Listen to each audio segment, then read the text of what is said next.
Bonjour et bienvenue sur la chaîne du chasseur d'étoiles de midi, chaîne de réflexion et d'humour sur les 12 coups de midi. Allez, on commence par les zozos, les audiences d'hier soir.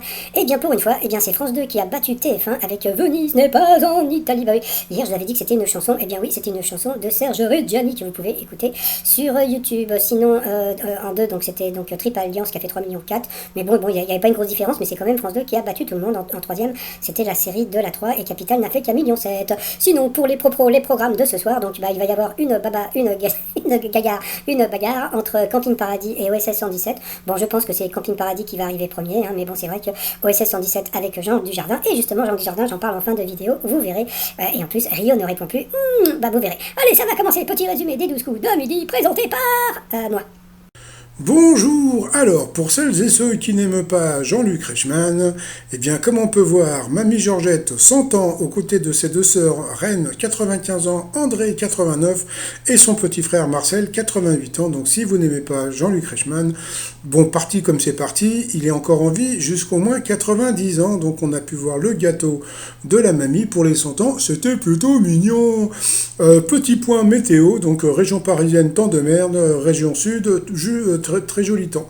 Donc voilà, donc Jean-Luc Reichmann, chemise blanche, le maître de midi. Bon, alors jusqu'à présent, je n'aimais pas sa chemise bleu turquoise, mais alors ça y est, il a trouvé le nouveau truc que j'aime pas. Pourtant, je vais vous dire franchement, je suis fan de Prince, d'accord? Prince, Purple Rain, gna gna gna, etc., etc. Mais ce t-shirt violet, non, il s'est fait violet et je trouve ça vraiment très moche, voilà. Donc, Bruno, si tu regardes cette vidéo, ce t-shirt, il est à Yesh, donc bon, c'est pas grave. Allez, sinon, au coup d'envoi, la première question trop dure pour la Saint-Valentin qu'offrent majoritairement les hommes à leur moitié. Bon, il faut les voir, hein, le soir de la Saint-Valentin, à faire la queue devant le fleuriste, hein, vraiment. Bon, passons. Après, vous aviez de la jolie Audrey qui avait un très joli sourire, qui était venue avec son mari Maxence et Louise, la petite, qui était mignonne. La première question, que regardent 49% des 18-24 ans quand ils mangent devant un écran? Le JT. Bon, franchement, ça m'étonnerait. Mais bon, je sais pas où ils sont partis chercher ce sondage à 2 balles. Après, vous aviez du vaisselle, voilà, qui avait... Donc d'après ce que j'ai compris du SL, c'était son prénom voulait dire seul Dieu, donc il était d'origine haïtienne. Voilà, donc je connais bien Haïti, j'y suis allé une fois et c'était assez rigolo. Il était venu donc avec Emilienne, donc bonjour à tous les deux. Alors le 1er avril dernier, pour faire une blagounette, quelle célébrité s'est déguisée en hôtesse de l'air pour servir de glace dans un avion? Eh bien c'était la femme de Joe Biden, Jill Biden. Après vous aviez Frédéric, qui était venu avec Martin et Églantine, son fils et sa belle-fille. Salut tout le monde. Alors, quelle astuce beauté naturelle pour avoir une peau parfaite a été révélée par la dermatologue Mamina Turegano, je ne connais pas, sur TikTok? Eh bien, c'était la peau de banane. Voilà. Quel est le prénom du membre de la famille Claudel à qui l'on doit le soulier de satin? C'est Popol Claudel, donc voilà, c'était assez facile. Après, du SL nous a fait un petit cours de gym, puisque je crois qu'il est prof de gym, donc voilà, ou coach sportif, maintenant c'est mieux de dire coach sportif. Alors, à l'origine, que désignait le terme freluquet? Eh bien, elle a dit un petit poisson, et c'était une mèche de cheveux. Donc, sur cette question, Audrey est passée au rouge. Qui dit rouge dit duel. Elle a pris Duessel en duel. Donc, moi, je veux rien dire, mais Audrey, si vous aviez pris Bruno en duel, eh bien, Bruno aurait été éliminé. Mais bon, les candidats... j'en parlerai un jour dans une vidéo, les candidats, parce que franchement, on se demande pourquoi vous venez dans l'émission. Bon, c'est pas grave. Donc, à quelle activité Pierre Desproges a-t-il initié le chanteur Renaud? Franchement, on aurait pu penser à la cuisine, on aurait pu penser à la voile, donc je crois qu'il a dit la voile, on aurait pu penser à la pêche à la ligne, eh bien c'était le golf. Et là, on n'a pas entendu le Bruno. Donc voilà, donc ensuite Audrey, Bruno et Frédéric se sont retrouvés donc au coup par coup. D'abord, qui est un auteur de romans policiers. Donc la mauvaise réponse était Juliette Benzoni. Après, pour Audrey, qui est bien associé au titre de sa chanson? La mauvaise réponse était Michel Fugain, c'est facile, pourtant Khaled, c'est la vie. Bon, passons.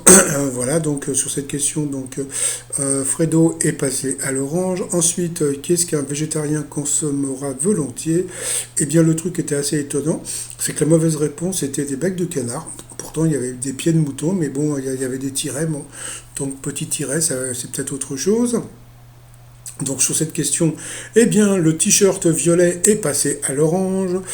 Quel personnage fait partie de la saga du Seigneur et des Anneaux? Eh bien la mauvaise réponse était Azog. Et là c'est Fredo qui est encore passé à l'orange. Donc au rouge, qui dit rouge dit duel. Elle a eu les oiseaux, les vévères, les ovaires de prendre le maître de midi en duel. Alors on va rigoler. A-t-il eu une question difficile ou même un tout petit peu difficile? Non, non, mais juste un petit peu difficile. Eh bien, à vous de voir. Donc, qui a présenté On ne peut pas plaire à tout le monde sur France 3. Donc, Denis Brognard, bon, on sait que c'est pas lui. Nikos non plus. Cécile de Minibus, je pense qu'elle... je me demande si elle n'était pas dans l'émission, mais en tant que chroniqueuse. Et puis, bon, donc, bien sûr, c'était Marc-Olivier Fogiel. Donc, c'était une question encore de bébé. Donc, c'est pas grave. Donc, c'est pour ça que, bon, jusqu'à présent, on voit toujours donc Bruno qui fait le 5. C'est-à-dire que, bon, bah voilà, comment dire, il a une assurance de gagner.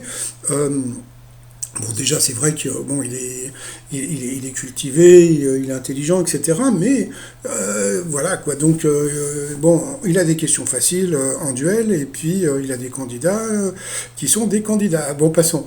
Ensuite, eh bien, Bruno et Audrey se sont retrouvés en coup fatal, et puis au départ, bon, au début, comme d'habitude, ça se passe plutôt bien. Après, donc, bah, tout le monde a eu des questions un peu faciles. Et puis, bon, bah, après, donc, comment dire, Audrey a un peu perdu les pédales, et puis après, elle est revenue. Et puis, bon, bah voilà, donc à la fin, et la PPRL a du dune, mais bon, voilà, au moins, elle était souriante. Donc, et puis en plus, j'aime bien parce qu'elle dit, oh là là, qu'est-ce qu'il est fort. Bah oui, il est fort, mais bon. Bon, passons. Ensuite, par rapport au coup de maître, première question, comment appelle-t-on une entrée de métro? Donc, bien sûr, c'était une boubouche de métro. Quel Serge et Eddie chantent en duo vieille canal? Donc bien sûr c'était Gainsbourg et Eddie Mitchell bien sûr. Ensuite de quel pays la reine Victoria a-t-elle été la reine au cours du 19e siècle? Donc il y a une série sur Netflix qui s'appelle Règne justement qui est basée sur la reine Victoria. Donc bien sûr c'était la Grande-Bretagne donc c'était assez simple. Là, par contre, j'ai trouvé que c'était un peu zarbi. Quelle taille de vêtements est la plus portée par les Françaises? Je dis bien les Françaises. Eh bien, je suis désolé. Comment dire? Bon, peut-être que les femmes ont pris beaucoup de poids ces dernières années, mais bon, jusqu'à présent, j'aurais plutôt pensé sur un 38-40 que sur un 40-42. Mais bon, il n'y avait pas 38-40, c'était 36-38. C'est vrai que 36-38, ça fait un peu petit. Mais bon, moi, j'aurais vu un 38-40. Mais bon, là, c'est encore des trucs un peu zarbi, mais bon, c'est pas grave. Il a trouvé la bonne réponse, donc bravo à lui quand même. Et puis, quel synonyme de réflexion et d'extase est le titre d'un recueil de poèmes de Victor Hugo? Donc, il a dit Les Contemplations. Eh bien, c'était ça. Donc, bravo à Bruno qui a gagné 20 000 euros à partager. Ça lui fait 10 000 euros dans la poche. Donc, ça lui fait, donc je sais pas, 9 SMIC à peu près. Donc, voilà. Donc, bon. D'habitude, quand il gagnait, je vous disais, bon, bah aujourd'hui, il a gagné un RSA, donc là, il a gagné 10 SMIC à peu près, hein, donc je sais pas. Non, je crois que le SMIC, je sais pas, je crois qu'il a 1200 balles, je sais plus. Bon, c'est pas grave. Ensuite, par rapport à l'étoile mystérieuse, eh bien, on peut voir une lyre sur la gauche. Donc, je n'ai pas encore cherché, mais jusqu'à présent, bon, on va dire que j'étais parti sur Manu Chao, d'accord. Bon, donc là, le Manu Chao, c'est parce que, bon, c'est, voilà, quoi. C'est ce qu'on m'a dit, d'accord. Bon, une personne qui était dans le public. Mais bon, comme moi, je me dis que des fois, on peut avoir des mauvais plans, donc moi, je me suis dit, et pourquoi pas, Jean Dujardin. Et pourquoi Jean Dujardin? Alors, déjà, Rio. OSS 117 qui ira ce soir sur M6, je crois. Donc Rio ne répond plus. Franchement, à voir et à revoir. J'adore ce film. Après, pour les Roses, eh bien, il a tourné dans un film qui s'appelait Bienvenue chez les Roses, qui était un film qui était assez rigolo. Et puis alors, vous allez me dire, mais comment dire, le télescope, bon, parce qu'il a tourné aussi un film Un homme à ta hauteur, donc voilà, et puis donc en bas vous avez une planche, et pour la planche, eh ben, je me suis dit, et pourquoi pas la planche de Brise de Nice. Donc alors pour la lire, j'ai pas encore cherché, mais sait-on jamais. Donc bah, on verra plus tard. Sinon, pas pour finir, bah, les t-shirts, bah, vous débrouillez, André sur citromillon.com. Vous me commandez plein de t-shirts. Non, non, vous faites ce que vous voulez, je m'en fous. Et puis voilà. Sinon, bah, les tweets de midi qui reviennent. Donc voilà.